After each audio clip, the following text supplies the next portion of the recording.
Welcome, welcome, welcome. This is Peter Winnick. I'm the founder and CEO at Thought Leadership Leverage. And you're joining us on the podcast today, which is Leveraging Thought Leadership. Today, my guest is Des Hague. He's an acclaimed executive leader known for his exceptional ability to lead global brands and deliver outstanding results. He advises startups and nonprofits and some private equity firms. He was the CEO of Centerplate, which is a huge hospitality business. He's worked with such brands as IHOP, 7-Eleven, Maytag, PepsiCo, and is the author of two books. One is Think Your Way to the Top, and the other is 15 Minutes of Shame. So welcome aboard, Des. How are you today? Thank you. And that was a great introduction. You should be my press agent from now on. Thanks, Peter. Life is great. I just make up what they send me. I'm with you. So I want to get a sense. So, on the one hand, here's the story of an executive, primarily hospitality related things in terms of IHOPs and PepsiCo and Centerplate, et cetera. And then you've delved in and out of thought leadership over the years in terms of the two books. So why, like, you're obviously busy, or as busy as you'd like to be, whatever that means. What called you to invest time and energy and effort and brain cells into thought leadership? It's a great question. And I think I should ask my strength that. But the reality is this: I don't believe you can really get to the pinnacle of business if you can lead companies, if you're into sports or whatever else. I think a lot of your time is spent personally on development. So I Yep. don't see it as a departure.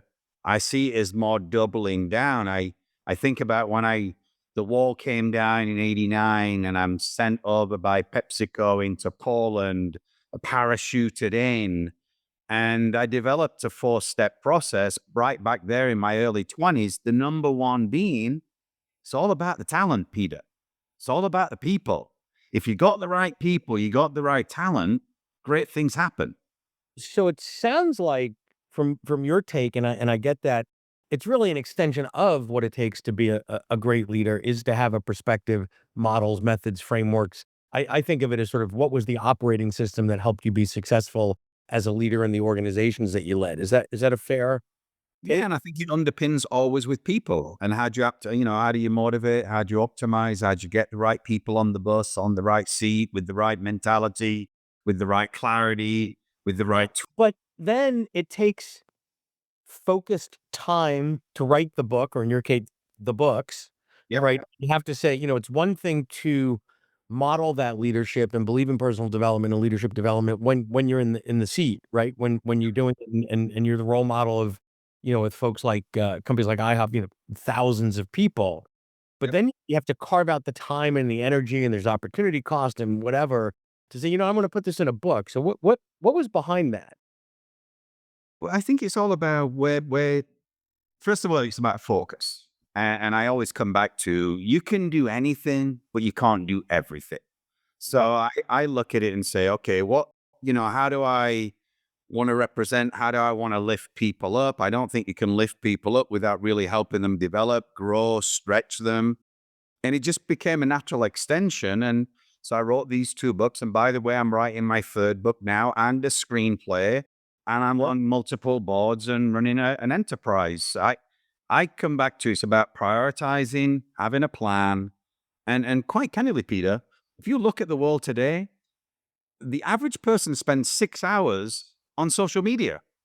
I don't spend 6 hours on social media. I spend about 15 to 30 minutes a day. So I've got 5.5 hours to do the things that other people think are too much.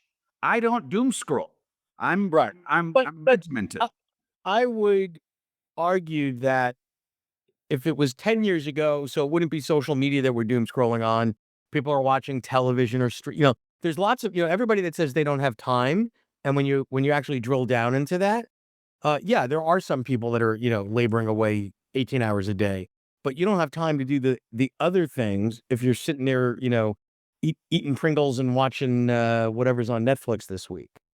No, I think that's a great statement. And to me, it's about sacrifice. And I think that's people misunderstand what sacrifice means. Doesn't mean walking around like a Franciscan monk whipping yourself.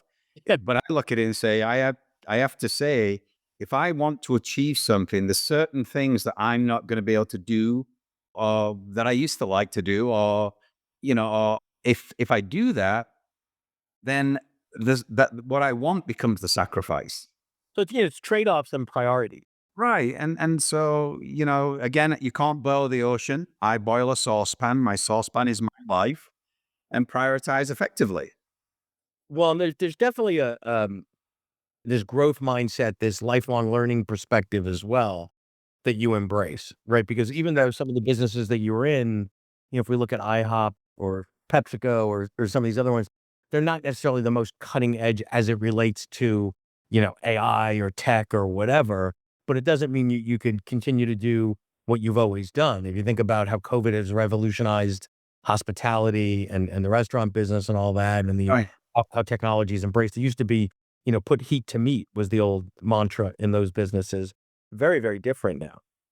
No, and I think that's why I think when I think about kind of the special trades, one of the things that deserves its own kind of three-letter moniker is NSL, never stop learning, Yeah. and Yeah. be a student. Every day is a day to become more advanced, Yeah. and that goes into doing whatever it takes. I feel that today there's a challenge about mediocrity, Yes. and there's the new goal seems to be mediocrity. This is the It's standards. terrible because sometimes, you go somewhere and you have an experience, whether that's in hospitality or hotels or retail or whatever, and you walk away with that going, wow, that was better than I usually get. And then when you deconstruct it in your mind, you're saying, actually, it was quite mediocre, but the bar is so low that for someone to, when you walk into a retail store today, to actually not be on their phone and greet you and make a little bit of eye contact and ask to be helpful, that wasn't even table stakes, right? That's just somewhere between etiquette and manners and the way things are done.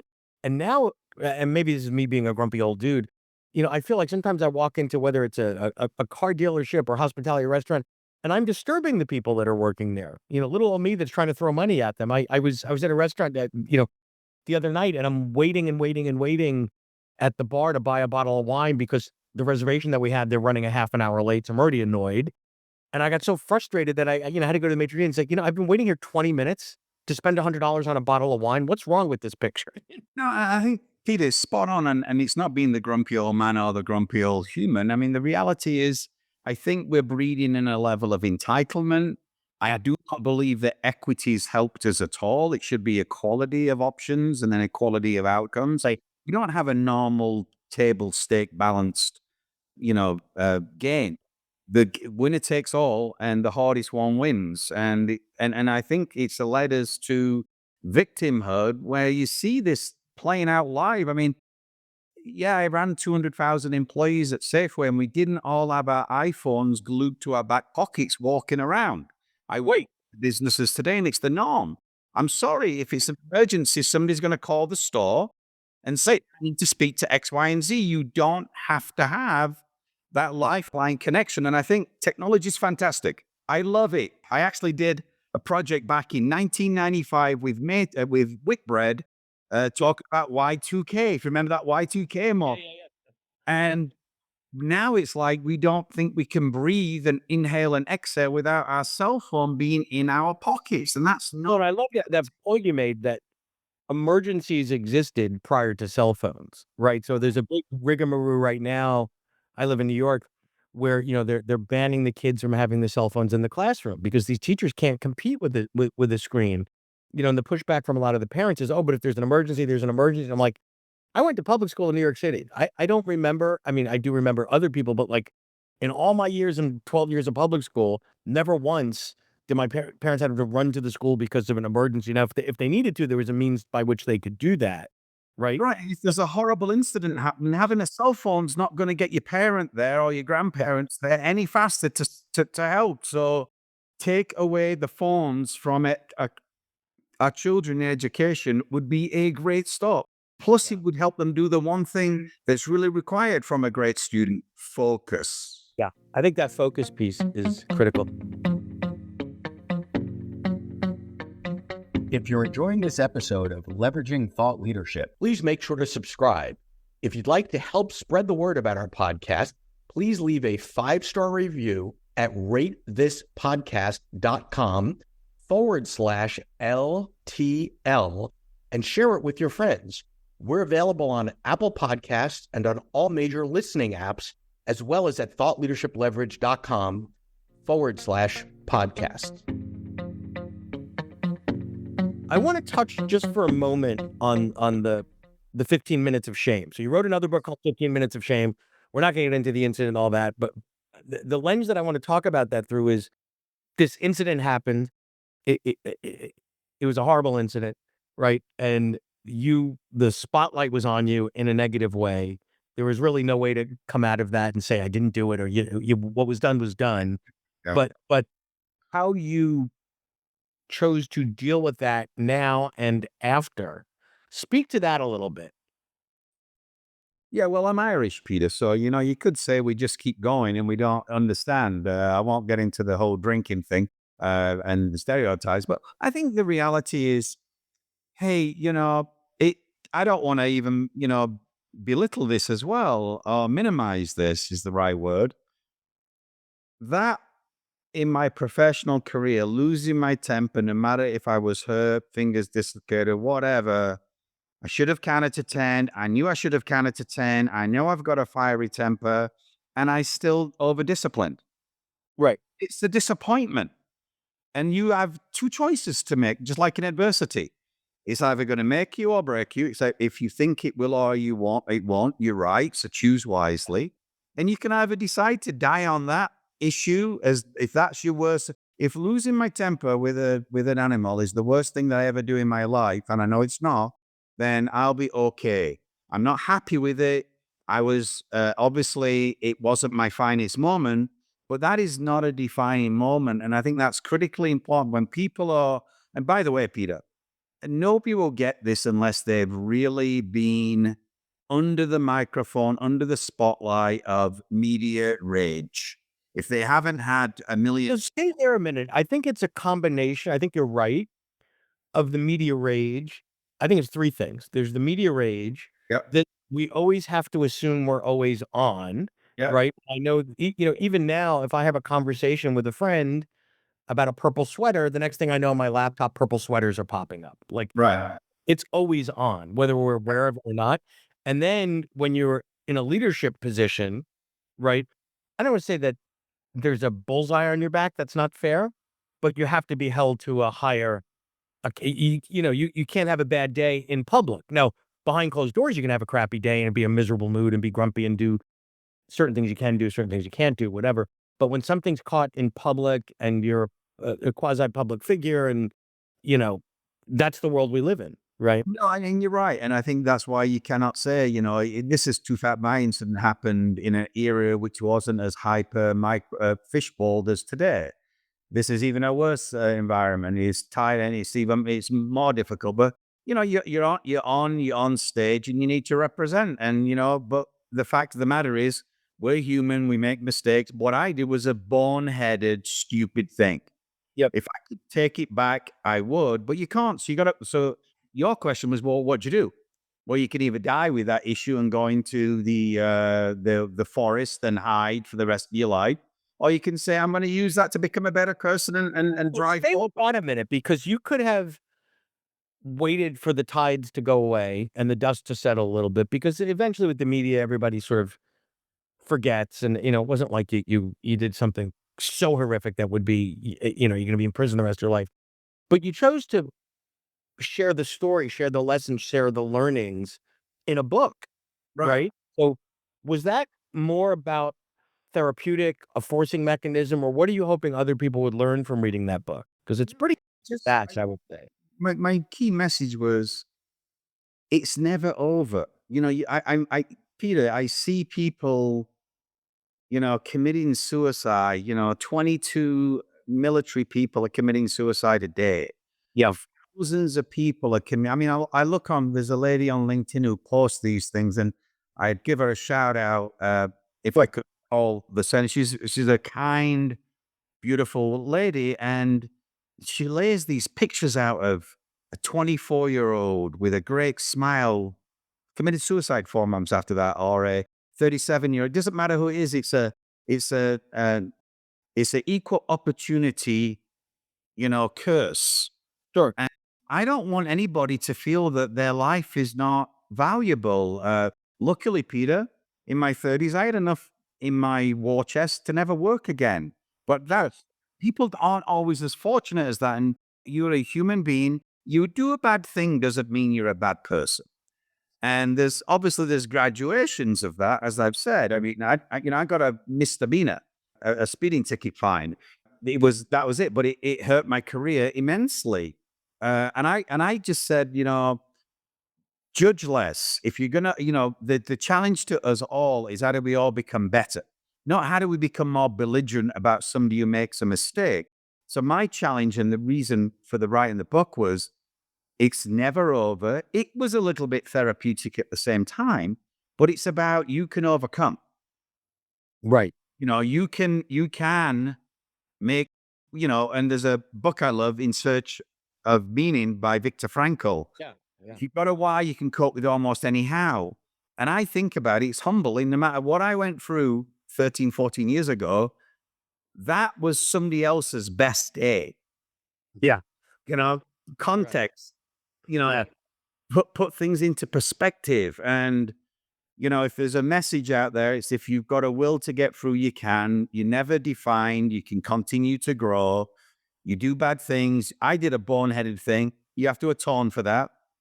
But, I don't know if it needs 10 Even years. that atoning today, so even that atoning today, I think in many instances, there's a lack of accountability, responsibility. Let me hide for 2, 3 days and this too shall pass.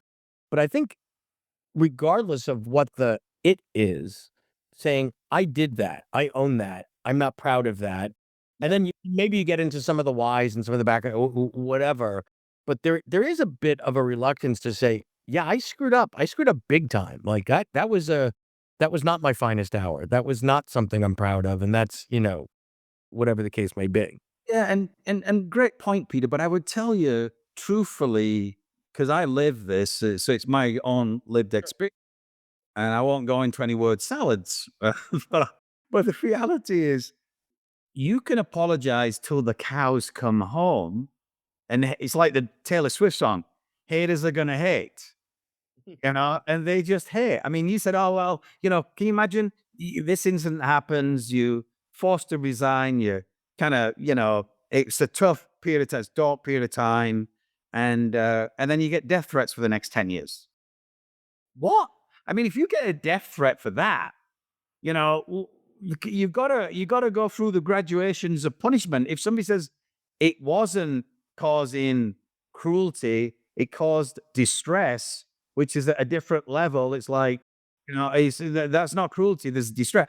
What world do we want to live in where it's like a Puranitan, a tyrannical kind of empire? There's a lot of My people. point on the accountability is I think it's a step because most people first deny, well, there's nothing wrong with what I did. People do bad things all the time. And why are we talking about that?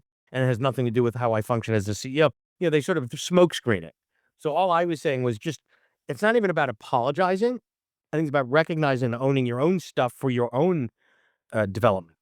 Yeah, no, quite candidly, I should have, and as I said to you, there's always a good thing about when somebody upsets you or somebody hurts you, as long as you're not getting beat up by thugs and you're getting mugged. I think Yeah. there's a point where you just go into yourself and think a little bit about what your response should be. And if we all were more mindful, I know in my case, that outcome would have never happened. Yeah, I had a couple of dislocated fingers. Yeah, I was in a lot of pain, but come on, step back.